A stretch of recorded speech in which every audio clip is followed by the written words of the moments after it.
ఒక మహిళగా చెప్పండి. ఒక మహిళ అంటే మనిషిని ఫస్ట్ మనిషిగా చెప్పండి. ఈ మధ్య మహిళలు చాలా క్రూరంగా ప్రవర్తిస్తున్నారు. వామ్మో. మొత్తం దాడులు చేస్తున్నారు. ఒకప్పుడు రక్తం చుక్క చూస్తే భయపడే మహిళలు ఇప్పుడు రక్తం చుక్క చూసి భయపడతా కనుక భద్రకాళి ఎట్లా తయారవుతుంది? ఏందో పట్టుకొస్తారు మీరు ప్రశ్నలు. చెప్తారు. డైరెక్ట్ క్వశ్చన్ కి రావాలి. ఇప్పుడు మహిళలు రక్తపాతం చేస్తున్నారు, చంపేస్తున్నారు, ఎవరు చంపారు? భర్తల్ని గొంతుకో చంపుతున్నారు. సరే, నీకు మాట చెప్తా చూడు. వాళ్ళకి ఏం చెప్పాలనుకుంటున్నారు? ఒక మహిళ ఎలా ఉండాలి, ఎలా ఉండకూడదు? ఎందుకు చెప్పాలి?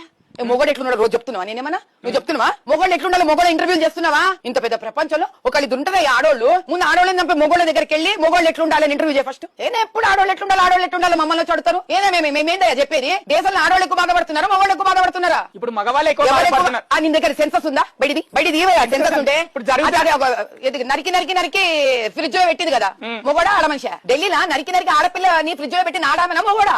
మొగోడు ఆడమ్ నరికి పెట్టి కదా. ఎంతమంది మొగోళ్ళతో నువ్వు వెళ్ళి ఇంటర్వ్యూ చేసినావు? మొగోళ్ళు ఎట్లుండాలి ఎంతమంది మొగోళ్ళతో క్వశ్చన్ ఇచ్చినావు నువ్వు? అంటే సమాజం పట్ల ఎవరికి వేసినవా